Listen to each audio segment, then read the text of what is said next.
Caros amigos do YouTube, eu sou Kátia Magalhães, sejam todos muito bem-vindos ao canal Chá com Debate, o seu espaço de interlocução livre e democrática na internet. Ontem assistimos a uma marcha de Bolsonaro, de certos ministros e alguns empresários rumo ao STF para pleitearem um relaxamento nas medidas de isolamento social. Bolsonaro voltou a insistir na sua suposta preocupação em preservar vidas e empregos, e Guedes, que lá se encontrava ao lado de seu chefe, clamou ao presidente que vetasse o reajuste concedido aos servidores públicos no âmbito do pacote de socorro emergencial aos estados e municípios. E vamos comentar um pouco todos esses aspectos. Em primeiro lugar, não causa uma certa estranheza que essa marcha tenha se dirigido ao Supremo Tribunal Federal, exatamente ao único poder que não dispõe de prerrogativas constitucionais para a implementação de medidas práticas, de ações efetivas de combate, de controle sanitário? Não causa uma certa estranheza? Talvez essa ida de surpresa ao tribunal possa ser interpretada, possa ser entendida como um contra-ataque de Bolsonaro, que teria se sentido pessoalmente ofendido, atingido por duas decisões proferidas na semana passada pelo Supremo, a saber, a decisão do ministro Celso de Mello, que autorizou a abertura de inquéritos para investigação de atos de Bolsonaro, e a decisão do ministro Alexandre de Moraes, que suspendeu o decreto de nomeação do senhor Alexandre Ramagem para a Diretoria-Geral da Polícia Federal. Então, quer me parecer que essa ida, essa visita surpresa ao Supremo tenha sido muito mais movida pelo fígado do que por objetivos racionais e precisos. Pensem comigo, se Bolsonaro efetivamente estivesse muito interessado em proteger as nossas vidas e proteger a vida da população que governa, não teria sido de muito melhor alvitre, muito mais aconselhável que ele se reunisse com os governadores de estado, com os chefes dos poderes executivos estaduais, que, em última análise, estão na linha de frente no combate à pandemia, para juntos tentarem traçar medidas, ações efetivas e concretas no combate a esse vírus que tanto nos assombra. Mas Bolsonaro optou, como sempre, pela solução personalística e decidiu fazer mais uma aparição midiática, a meu ver, uma clara tentativa de intimidação ao Supremo Tribunal Federal.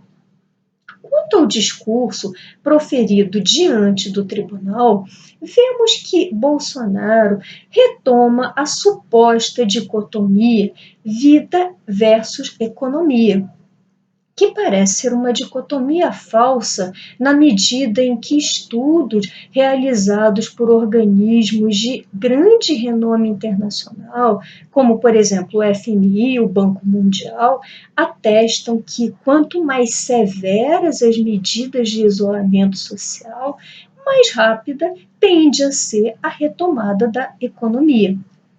E me parece um resultado até certo ponto óbvio, porque sem vidas humanas, e digo mais, sem vidas humanas saudáveis, não há economia, não há cadeia de produção de bens e consumos. Bom, essa era a parte referente especificamente a Bolsonaro.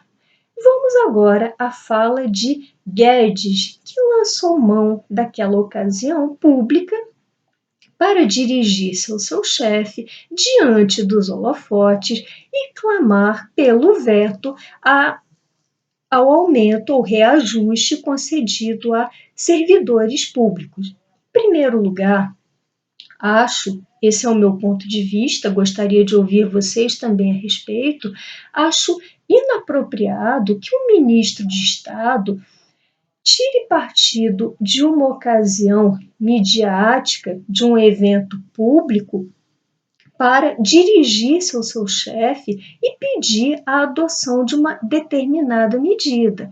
Acho descabido e acho que até certo ponto revela uma desorganização interna do próprio governo.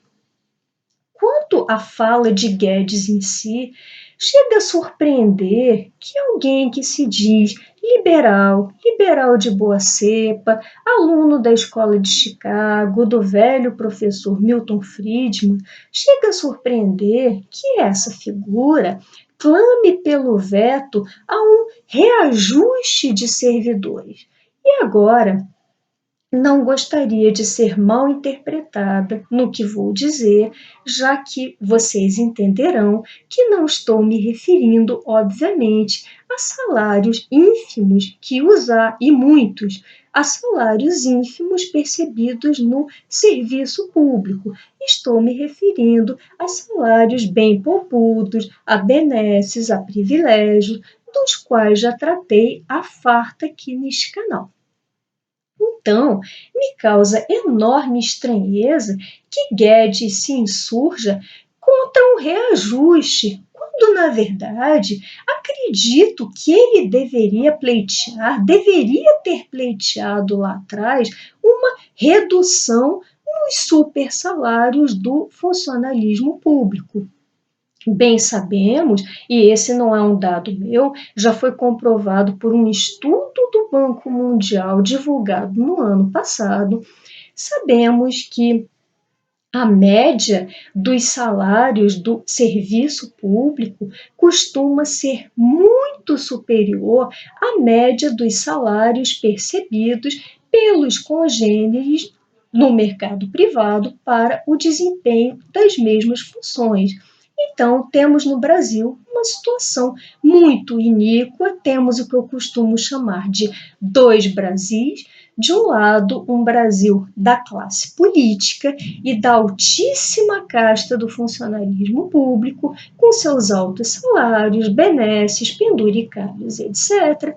E do outro lado, a sociedade civil, mais especificamente do mercado privado, que se mata de trabalhar, não ganha tanto quanto os seus congêneres do serviço público e só serve mesmo para pagar impostos. Então, muito me surpreende que Guedes lute, quase que implore pelo não reajuste, em vez de propor cortes. E aí, se vocês acharem que eu estou dizendo algum absurdo, há pelo menos um precedente no mundo de cortes realizados em todo o serviço público e digo, por iniciativa da primeira-ministra. Estou me referindo à Nova Zelândia. Deixarei o link da reportagem aqui para que vocês possam conferir. A Nova Zelândia, que nem de longe vivencia o nosso grave problema fiscal, nosso grave problema de ajuste de contas, a Nova Zelândia tomou a iniciativa, todos os membros do governo deliberaram, por sua espontânea vontade, o corte dos seus próprios salários. Para quê? Para poder investir, para que o Estado possa investir esses recursos no combate à pandemia, na compra de respiradores, de leitos, na construção de hospitais de campanha e todas as medidas do gênero. Isso ocorreu na Nova Zelândia e, a meu ver, é de causar realmente inveja a todos nós. E aí, vocês acreditam ainda que, diante disso, o Sr. Guedes seja um autêntico liberal, logo ele, que não teve sequer coragem de minutar a reforma administrativa, lembram dela? A reforma administrativa tão propalada ao final do ano passado, que iria modificar as formas de ingresso no serviço público, as formas de ascensão dentro do serviço público, que se destinaria a modificar a própria cara do serviço público, talvez permitindo algumas funções terceirizadas, no que implicaria uma enorme economia para os cofres públicos, para o erário. Esse mesmo Guedes, que não teve coragem sequer de minutar a reforma administrativa para não desagradar o seu chefe, como foi amplamente noticiado, vocês ainda acreditam que Guedes seja um liberal aguerrido? Gostaria muito de ouvi-los. E, já me encaminhando para a nossa conclusão do vídeo de hoje, trago a vocês um editorial. Não se trata de um artigo, de uma reportagem, mas sim de um editorial da prestigiosa revista científica The Lancet. Também deixarei o link aqui na descrição para que vocês possam conferir. E desde já me desculpo por não ter tido tempo de traduzir a íntegra do editorial. E o editorial dessa renomada revista científica é intitulado, abre aspas, e daí? Numa clara alusão a uma das recentes frases pérola do nosso presidente, que foi bastante comentada aqui neste canal. Não vou me repetir nos meus comentários, não vou exaurir a paciência de vocês. E do que trata esse artigo? Esse artigo aponta o Brasil como um país que vivencia uma crise seríssima em se tratando da pandemia, já que, segundo a revista, apresenta os maiores índices de contagiosidade. E aí, o The Lancet aponta que as nossas capitais já estão sendo profundamente vitimadas pelo corona e que o vírus está migrando dessas capitais para as cidades menores do interior. The Lancet aponta igualmente o nosso problema brasileiro relativo às favelas, onde as pessoas, em parcas condições habitacionais, se amontoam em cômodos minúsculos, nada limpos, e assim propagam o vírus a uma velocidade inesperada. Na área da política, The Lancet comenta com tons muito vivos, muito fortes, comenta a destemperada demissão do ministro da Saúde, Mandetta, em plena crise da pandemia, e comenta o pedido de demissão de Moro, que foi visto como um verdadeiro arranhão à imagem do Brasil lá fora, a imagem de um país que vivenciou um retrocesso no combate à corrupção. E aí, The Lancet tece algumas outras considerações técnicas, nas quais não vou me estender, e conclui dizendo que a frase "e daí?", a interjeição "e daí?", lançada pelo nosso presidente, exige uma pronta resposta da sociedade brasileira. E aí concluem os editores dizendo que ou bem Bolsonaro modifica o rumo da sua gestão ou da sua falta de gestão no combate à pandemia, ou ele terá de ser retirado, terá de ser defenestrado, terá de deixar o poder. Esse é um editorial em tom muito forte que mostra que nós, que já gozávamos de pouco ou nenhum crédito no exterior, agora nos tornamos verdadeiro alvo de deboche da comunidade científica internacional. Bom, essas eram as reflexões que eu gostaria de compartilhar com vocês hoje. Se tiverem gostado desse vídeo, deixem seus likes, comentem. Por hoje me despeço e até o próximo Chá com Debate.